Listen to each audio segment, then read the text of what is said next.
Hi students, chemistry with Om classes में मैं अमित कुमार आप लोगों का स्वागत करता हूं। आज हम लेकर आए हैं क्लास 10th का फर्स्ट लेक्चर, जिसमें हम पढ़ेंगे रासायनिक अपक्रियाएं। क्योंकि हमने इससे पहले वाले लेक्चर में इसके बारे में जो परिवर्तन है उसके बारे में मैंने बात कर लिया है। अब इसके बाद हमारा टॉपिक है केमिकल रिएक्शंस, यानी कि रासायनिक अपक्रियाएं। तो आइए देखते हैं क्या होती है रासायनिक अपक्रियाएं। रासायनिक अपक्रियाएं। तो रासायनिक अपक्रियाएं क्या होती हैं, इनको हम इंग्लिश में कह सकते हैं रिएक्शन, केमिकल रिएक्शंस।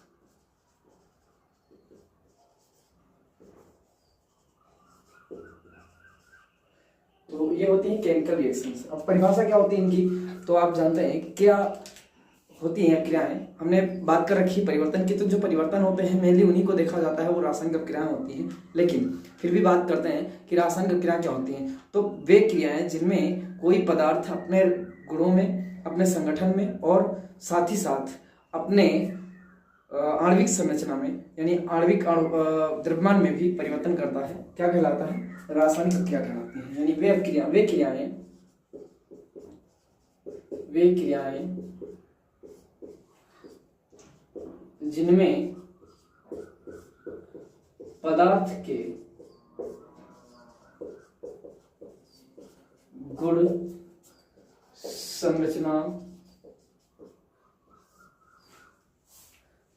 संरचना तथा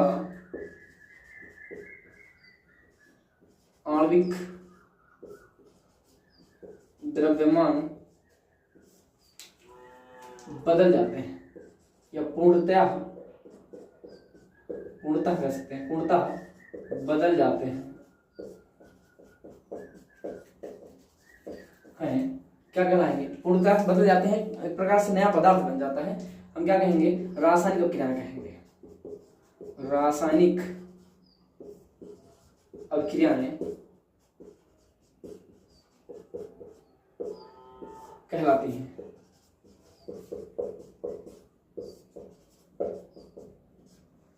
तो रासायनिक अपक्रियाएं कहलाती हैं। अब रासायनिक अपक्रियाओं की बात करें अगर हम, तो ये कैसे लिखी जाती हैं। अब जैसे हम किसी पदार्थ को ले लेते हैं, जैसे मैंने ले लिया यहाँ पर हाइड्रोजन ले लिया,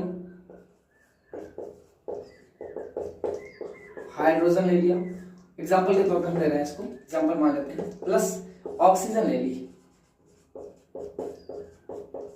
हाइड्रोजन और ऑक्सीजन ये क्रिया करके क्या करते हैं? ये जल का निर्माण करते हैं, जल का निर्माण। ये मैंने एक रासायनिक अपक्रिया लिखी है, इसमें सिर्फ पदार्थ लिखा है मैंने, और पदार्थ क्या कर रहा है और क्या बन रहा है वो लिखा हुआ है यहाँ पर, आपको ध्यान रखना है। अब ये क्रियाएं करते हैं और नया पदार्थ बनाते हैं। यहाँ से हमको पता चल जाता है कि नया पदार्थ जो बन रहा है वो उत्पाद होता है। लेकिन ऐसी क्रियाओं में अगर हम बात करें क्या क्या होते हैं, तो आप ध्यान रखना है, एक अपक्रिया में, एक रासायनिक अपक्रिया में कौन कौन से घटक मौजूद होते हैं उसके बारे में जानना होता है। तो एक रासायनिक अपक्रिया अगर हम बात करें, जैसे कि हम कहते हैं यहाँ पर इसे एक क्रियाधार होता है। क्या होता है? एक क्रियाधार होता है, और इस पर जो क्रिया करने आता है उसको हम क्या कहते हैं, अर्थात इसको जो क्रिया कराता है वो क्या कहलाएगा? अभिकर्मक कहलाता है। क्रियाधार और अभिकर्मक ये जो क्रिया करते हैं, तो हम एरो के इस पार लिखते हैं जो बनता है, यानी इसका नाम होता है क्या? उत्पाद। और साथ में क्या बनता है? सह उत्पाद। अगर हम इंग्लिश में बोलें तो इसको कह सकते हैं सबस्ट्रेट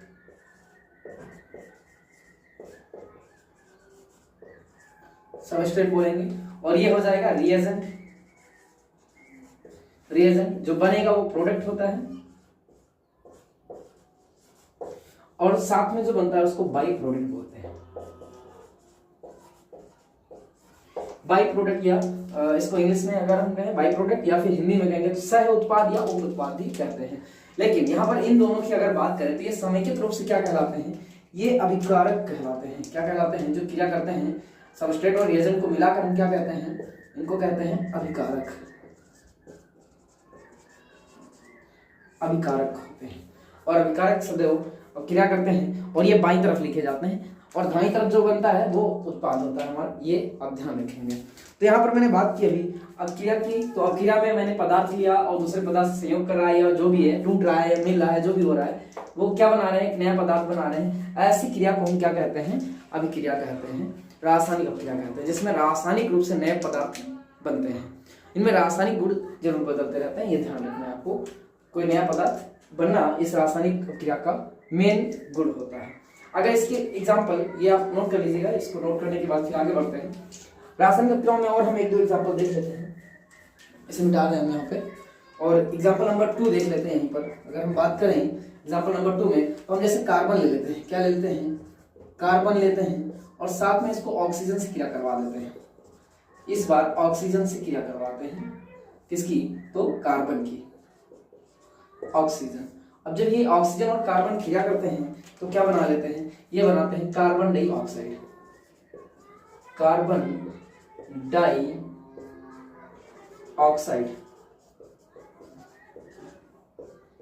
जो आप लोग सभी जानते हैं कि इसको हम श्वसन में क्या करते हैं, रिलीज करते हैं, और इसको ऑक्सीजन को क्या करते हैं, रिएक्शन ये ऑक्सीजन लेते हैं, ये ध्यान रखना आपको। तो ये दो आपके एग्जाम्पल बन जा रहे हैं। एक और देखते हैं इसके बाद, यहाँ पे हाइड्रोजन लिखा रहने देते हैं, चलिए खैर मिटाते हैं, अभी आगे बढ़ते हैं।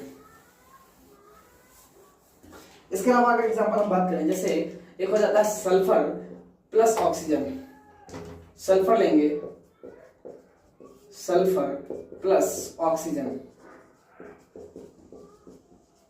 सल्फर प्लस ऑक्सीजन क्या बनाते हैं, सल्फर डाइऑक्साइड बनाते हैं, सल्फर डाई ऑक्साइड बनाते हैं, ऑक्साइड बनाते हैं। एक एग्जांपल अगर हम और लेना चाहें तो वो एग्जांपल हमारा हो जाएगा कौन सा, एक हो जाएगा जैसे कि ZnO लेते हैं, zinc oxide, zinc oxide, ZnO मैंने क्यों नहीं लिया, कारण बताते हैं। जिंक ऑक्साइड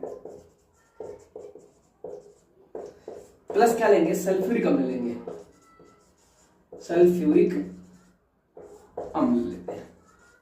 और जब इसको क्रिया कराते हैं तो आपको पता है सल्फ्यूरिक अम्ल ऑक्सीजन से इसके हाइड्रोजन क्रिया कर लेते हैं और क्या बनाते हैं, जल बनाते हैं, और जिंक सल्फेट बन जाता है, जिंक सल्फेट बन जाता है, जिंक सल्फेट प्लस क्या बनता है, जल बनता है।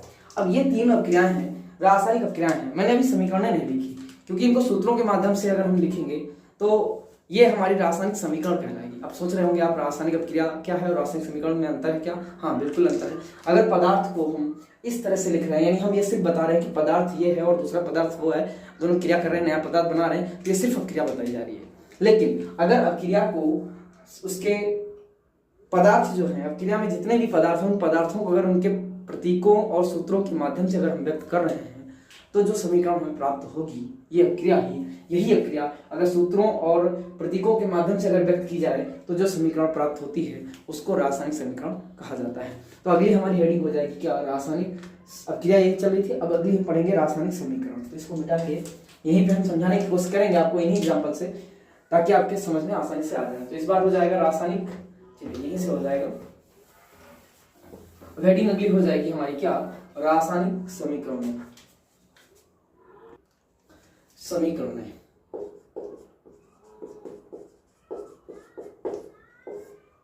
इसको बोलेंगे केमिकल इक्वेशंस,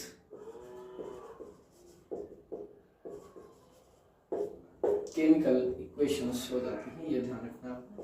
केमिकल इक्वेशन तो क्या होती हैं, जब रासायनिक अपक्रिया को उसके सूत्रों प्रतीकों के माध्यम से व्यक्त करते हैं तो जो समीकरण प्राप्त होती है उसे रासायनिक समीकरण कहते हैं। तो देखते हैं क्या होती है रासायनिक अभिक्रिया में जो भी पदार्थ भाग ले रहे हैं उनकी बात हो रही है। रासायनिक अभिक्रिया में पदार्थों को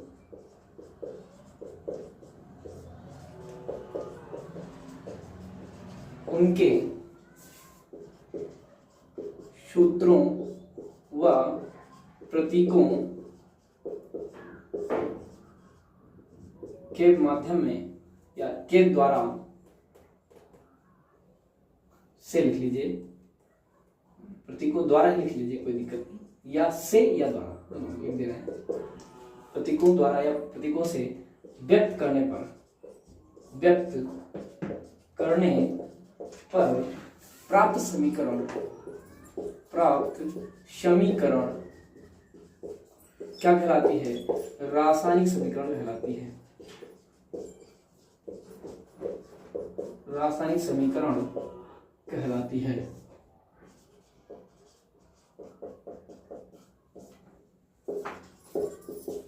एग्जाम्पल क्या होंगे इसके? तो एग्जाम्पल हम इन्हीं को लेकर चलेंगे, अब ताकि एग्जाम्पल आसानी से समझ में आ जाए, इसलिए हमने इन्हीं एग्जाम्पल्स को आपके सामने रिप्रेजेंट किया है। अब देखेंगे एग्जाम्पल कैसे रिप्रेजेंट होते हैं।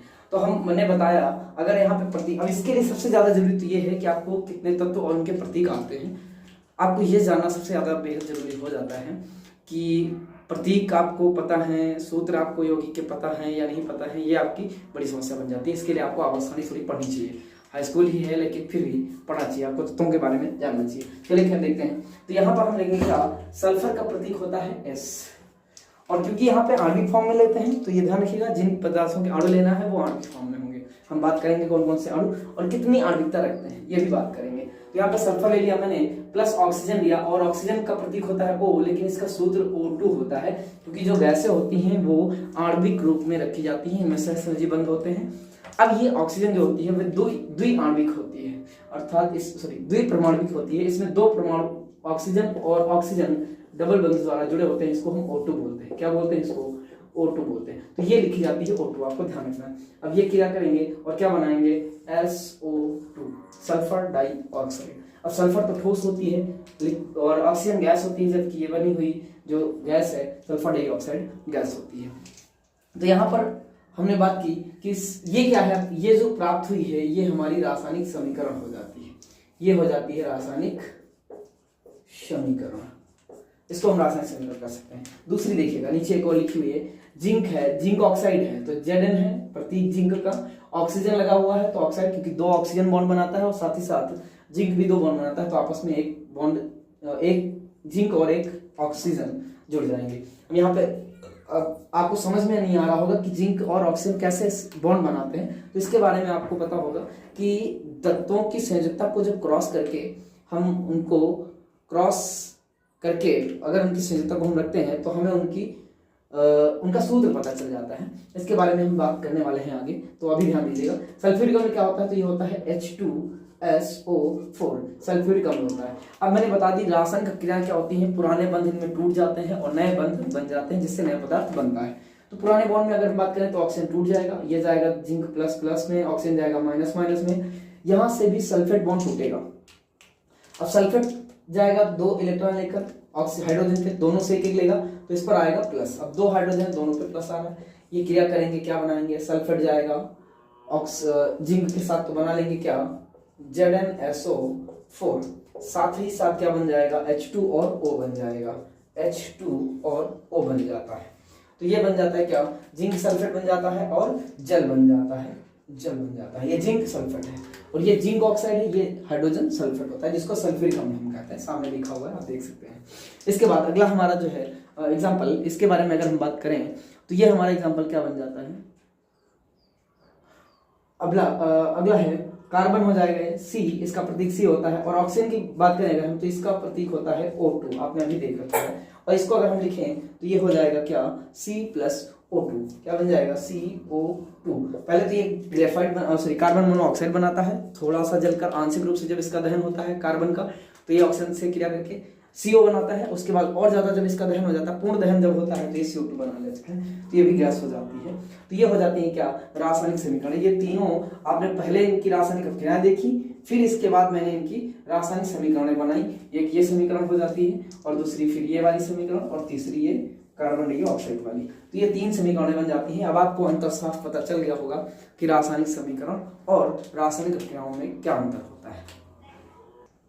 अब अगर हम बात करें आगे इसके, तो इस रासायनिक समीकरण से हमें क्या क्या ज्ञात होता है, तो इसके बारे में भी बात करते हैं। एग्जाम्पल बहुत से हैं, एग्जाम्पल आप जितना ज्यादा करेंगे उतना ज्यादा आप मेच्योर होते जाएंगे केमिस्ट्री में, आप ध्यान रखना है।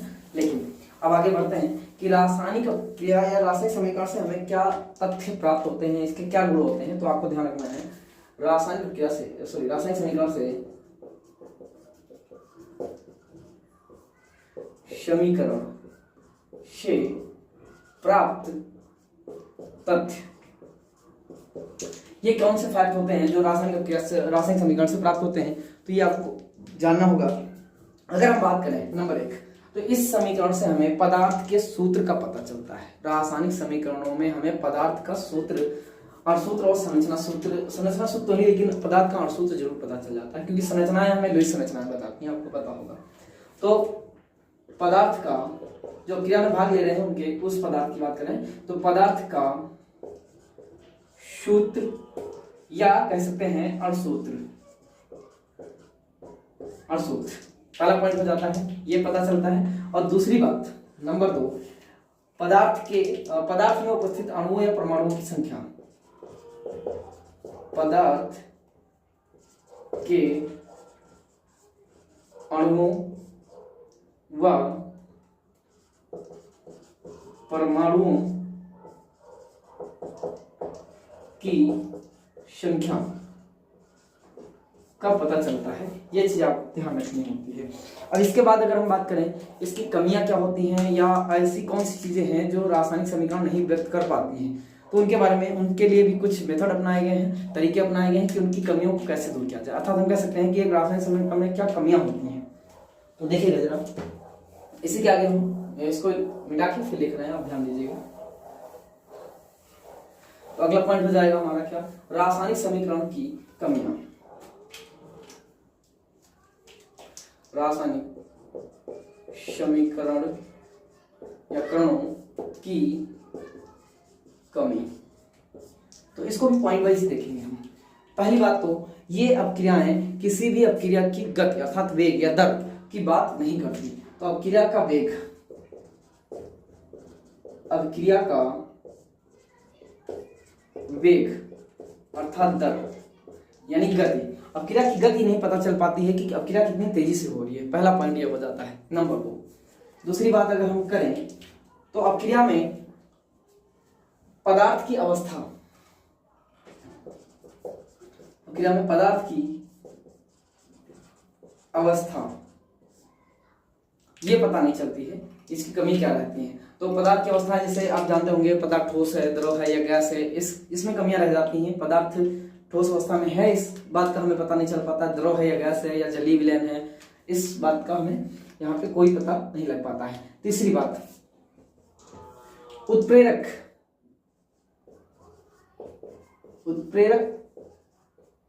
का पता नहीं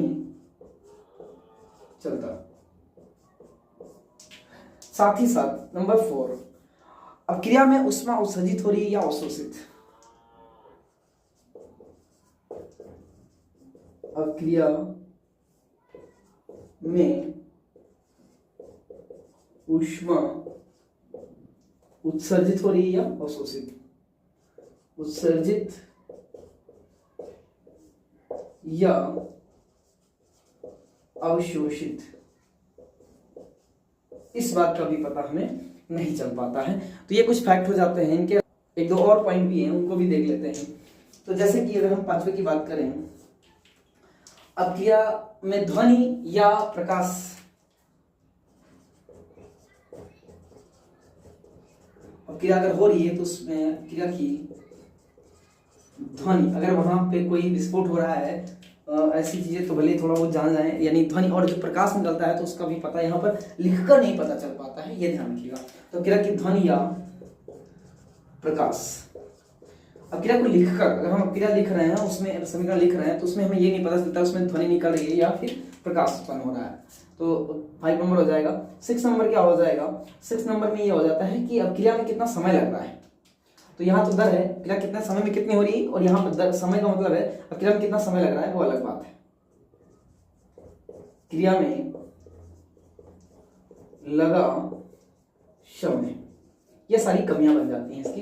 तो ये इतनी कमियां हो जाती हैं जो कि हम नहीं जान पाते जनरली। लेकिन अब हम बात करने वाले हैं रासायनिक समीकरणों के प्रकार क्या होते हैं, यानी रासायनिक समीकरण। अगर हम बात करें यहाँ पर, आपको ये नहीं पता होगा कि अब क्रिया संतुलित कैसे की जाती है, कैसी क्रियाएं होती हैं। तो 2 प्रकार की क्रियाएं होती हैं, एक होती है ढांचक क्रियाएं जिसको हम असंतुलित क्रियाएं कहते हैं या कंकालीय क्रियाएं भी कहते हैं, और साथ ही साथ दूसरी क्रियाएं ये होती हैं जो कि संतुलित क्रियाएं होती है। संतुलित क्रिया क्या होती है, बात करते हैं क्रिया के बारे में।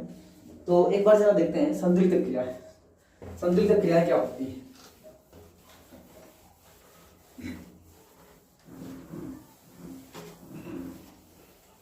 तो रासायनिक क्रियाएं दो तरह से लिखी जाती हैं, आपको पता है।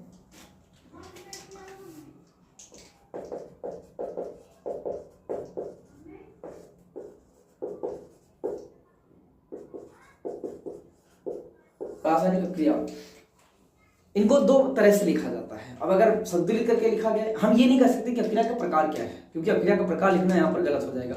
अक्रिया के प्रकार आप देखेंगे कि अक्रिया में योग हो रहा है, विस्थापन हो रहा है, या कोई अपघटन हो रहा है, वियोजन हो रहा है, या कोई पदार्थ की अदला बदली हो रही है, उसमें शोषण हो रहा है, अवशोषण हो रहा है, उसके आधार पर हम अलग देखेंगे। तो यहाँ पे अक्रिया, रासायनिक क्रिया के प्रकार लिखना गलत हो जाता है। यहाँ पर हम अक्रिया के बारे में लिखा रहे हैं, रासायनिक क्रिया को दो तरह से लिखा जाता है, ठीक है ना। तो अक्रिया, रासायनिक क्रिया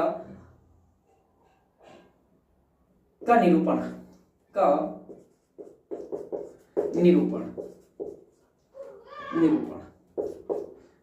तो ये दो तरह से होता है। अब दो तरह से होता क्या है उसके बारे में हम सीधे सीधे पढ़ते हैं। दो तरह से कौन कौन से, एक हो जाएगा ए नंबर और एक बी नंबर। तो एक हो जाएगा संतुलित क्रिया,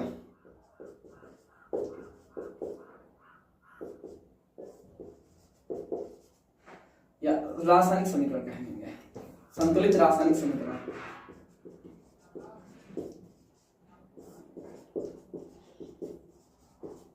और यहाँ पे अक्रिया लिखा हुआ है, आप समीकरण लिख सकते हैं, कोई दिक्कत नहीं है। रासायनिक अक्रिया को मैंने बताया सूत्रों के माध्यम से लिखेंगे तो समीकरण हो जाएगी, इसलिए कोई दिक्कत नहीं है। संतुलित रासायनिक समीकरण। दूसरी होती है असंतुलित,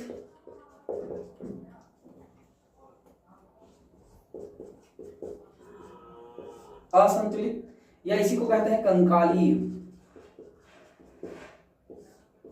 कंकालीय या कंकालीय लिख सकते हैं, कंकालीय, या इसी को ढांचा समीकरण भी कहते हैं। रासायनिक समीकरण आप देख सकते हैं कि इनका निरूपण दो तरह से होता है, इनका निरूपण दो तरह से होता है। अब क्या होती है संतुलित समीकरण, हम बात करें अगर, तो यहाँ पे हम पहला पॉइंट अगर देखें संतुलित समीकरण का, संतुलित समीकरण होती क्या है, तो ए नंबर देखेंगे संतुलित समीकरण,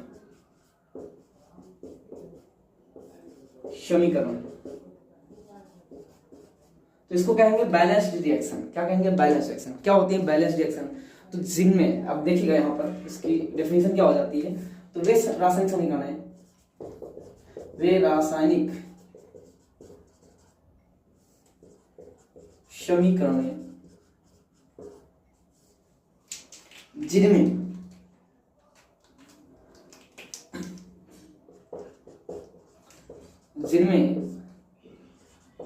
बाएं तथा दाएं दोनों पक्षों में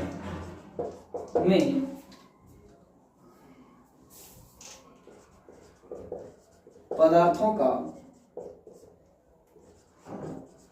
द्रव्यमान या आणविक द्रव्यमान कह सकते हैं, आणविक द्रव्यमान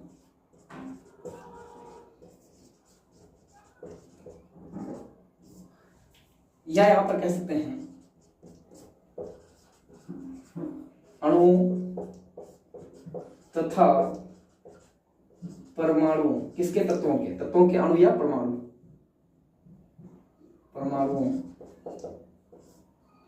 की संख्या क्या होती है, समान होती है, समान होती है।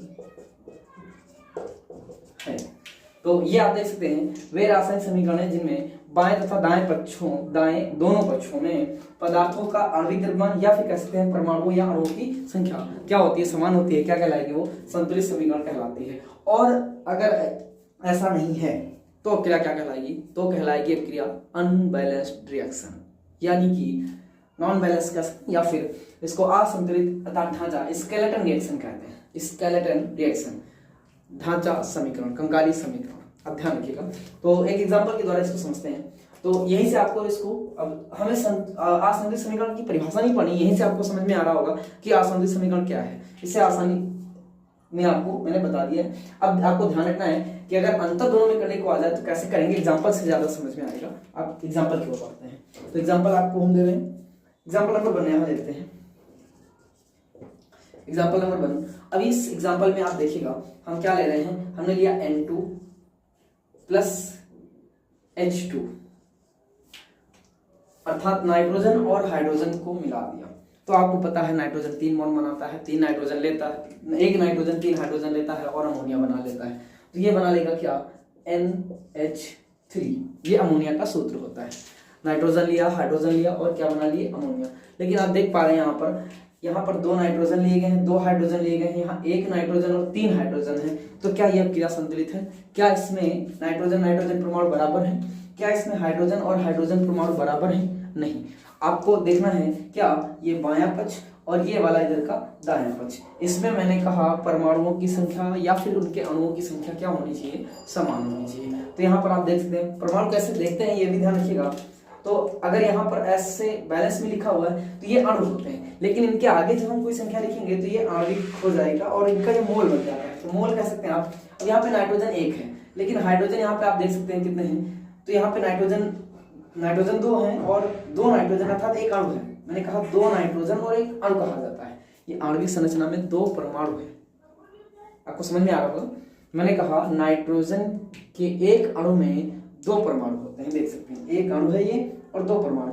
और नाइट्रोजन कैसा है, तो 2 परमाणुविक है, जबकि हाइड्रोजन भी सेम है, लेकिन यहाँ पे नाइट्रोजन की कमी है। नाइट्रोजन को बराबर करना होता है दोनों समीकरणों में। तो बराबर करेंगे तो यहाँ पे क्या करेंगे, यहाँ पर 2 लगाएंगे। आपको ध्यान रखना है इस बात को। संतुलित कैसे करते हैं इस तरीकों को भी ध्यान रखेंगे। हालांकि अभी हम एग्जाम्पल की बात कर रहे हैं, संतुलित समीकरण के बारे में बात कर रहे हैं। अब इसको हम यहाँ पे क्या करेंगे, यहाँ अगर हाइड्रोजन देखेंगे तो यहाँ 3 है और यहाँ 2 है, अर्थात 3 का गुणा 2 से करेंगे तो हमें हाइड्रोजन पता चल जाते हैं। 1 नाइट्रोजन में के साथ 3 है तो 2 नाइट्रोजन के साथ कितने हो जाएंगी, 6 हो जाएंगी। यहाँ पर 2 ही दिख रही है तो यहाँ पे क्या लिख दिया जाएगा, 3। अब ये संतुलित समीकरण का एग्जाम्पल बन जाएगी। ये क्या है, संतुलित समीकरण का एग्जाम्पल है। अब हम क्या करेंगे, अब हम असंतुलित समीकरणों को संतुलित करने का तरीका सीखने वाले हैं। लेकिन इससे भी पहले हमें एक चीज और जान लेना है जो कि ज्यादा इंपॉर्टेंट बैठ जाती है। अब इस बारे में अगर हम बात करें कि ये किस अवस्था में है, इनकी कमियों को, अभी जो मैंने दिखाई थी कि एक रासायनिक समीकरण की कुछ कमियां होती हैं, तो वो कमियां कौन कौन सी हैं, इनके बारे में ध्यान दीजिएगा। तो अगर हम बात करें यहाँ पे नाइट्रोजन, तो इसमें हमें इस अवस्था का पता नहीं चल पा रहा है कि नाइट्रोजन ठोस है, द्रव है या गैस है। तो इनकी इस कमी को दूर करने के लिए हम यहाँ पर क्या लिख देते हैं, यहाँ स्मॉल लेटर से जी लिख देते हैं। जी का मतलब होता है ये गैस है। क्या है, गैस है।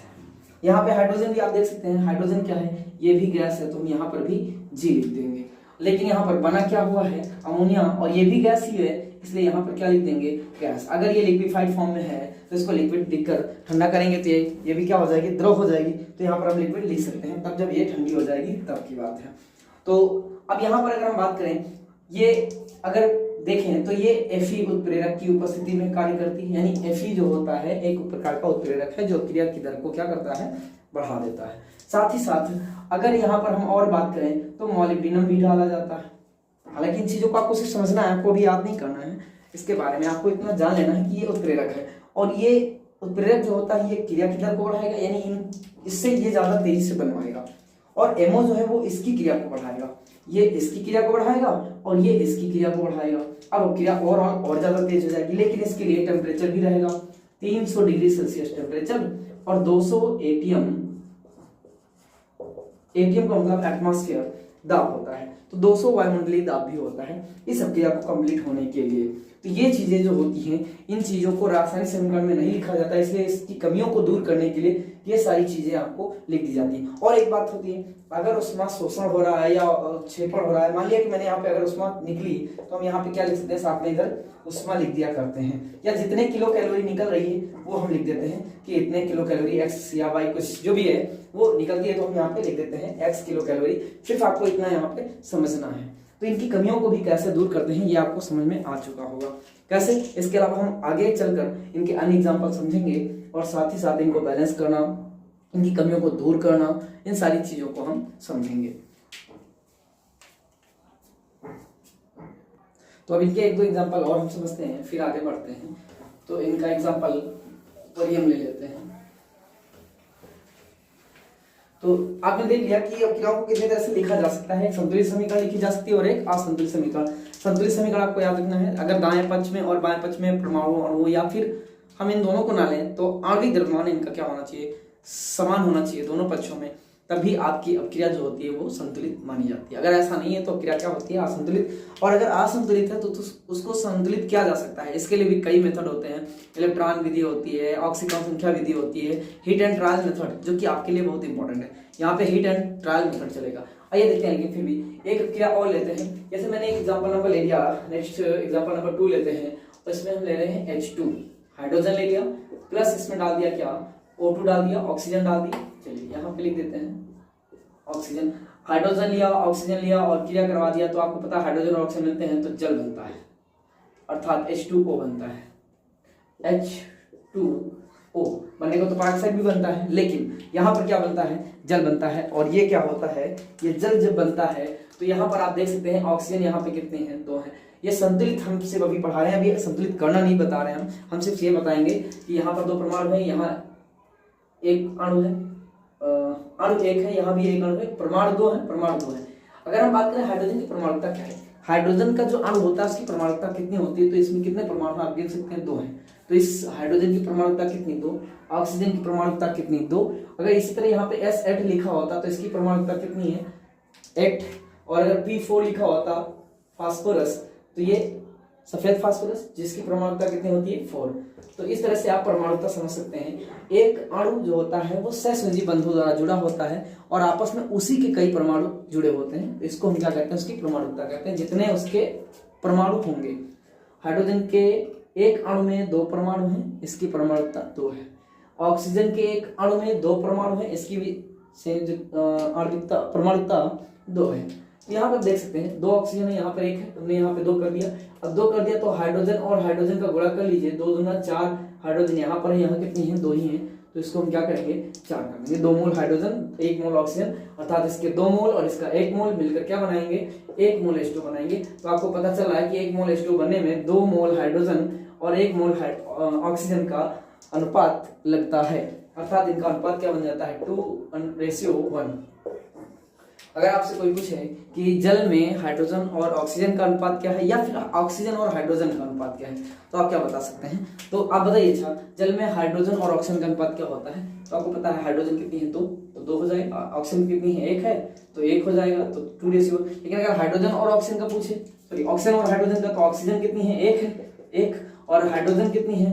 तो 2, तो 1:2 हो जाएगा, 1:2 हो जाता है। ये आपको ध्यान रखना है। जैसे आपका क्रम पूछने का वैसे ही बताने का क्रम होना चाहिए, ये आपको ध्यान रखना होता है। तो आपने देख लिया कि एक रासायनिक समीकरण क्या होती है, रासायनिक अपक्रिया क्या होती है, रासायनिक अपक्रियाओं की कमियां क्या होती हैं। और इससे पहले वाले लेक्चर में हमने पढ़ रखा है पदार्थ की अवस्था परिवर्तन, तो अवस्था परिवर्तन भी पढ़ रखा है और रासायनिक परिवर्तन, भौतिक परिवर्तन के बारे में भी हमने पढ़ रखा है। वहां पर कुछ चीजें हमारी छूटी हुई थी, जैसे कि मैंने कहा था LPG, CNG और ईंधन जो होते हैं ये क्या होते हैं, तो उनके बारे में अगर हम बात करेंगे कि वो क्या होते हैं, इसके अगले लेक्चर में हम आएंगे तो उससे जरूर रूबरू होंगे। और अभी तक के ये आपको इतना समझ में आ गया होगा कि रासायनिक अपक्रिया क्या है, रासायनिक समीकरण क्या है, रासायनिक अपक्रिया में कौन कौन से घटक भाग लेते हैं, एक बार रिवाइज कर सकते हैं। अभिकारक जो कि हम 2 तरह के लेते हैं, क्रियाधार लेंगे जो कि सबस्ट्रेट होता है, और साथ ही साथ क्या लेते हैं? अभिकर्मक लेते हैं जो कि रिएजेंट होते हैं। अब ये क्रिया करते हैं तो क्या बनाते हैं? तो ये क्रिया करके उत्पाद बनाते हैं और साथ ही साथ सह उत्पाद बनाते हैं, ये आपको ध्यान रखना होता है। तो अब इसके बाद फिर क्या होता है? रासायनिक समीकरण क्या होती है, मैंने बता दिया। रासायनिक समीकरण के सूत्रों के माध्यम से रासायनिक अपक्रिया को लिखते हैं तो जो समीकरण प्राप्त होती है उसको क्या कहते हैं? रासायनिक समीकरण कहते हैं। समीकरणों को 2 तरह से लिखा जाता है, कौन कौन से? संतुलित और असंतुलित समीकरण। अब इसके बाद हम पढ़ने वाले हैं अगले टॉपिक में, अब क्रियाओं को संतुलित करना, यानी असंतुलित समीकरणें आपको दी जाएंगी और उनको कैसे संतुलित किया जाएगा इसके बारे में हम पढ़ने वाले हैं। लेकिन इसके साथ साथ हम अगले लेक्चर में शायद ये भी देखें कि अणुभार कैसे गणना की जाती है। तो पदार्थ के अणुभार की गणना करना, पदार्थ का अणु परमाणु आपको पता होना चाहिए, इन सारी चीजों के बारे में भी डिस्कस करेंगे। तब तक के लिए गुड बाय, थैंक यू।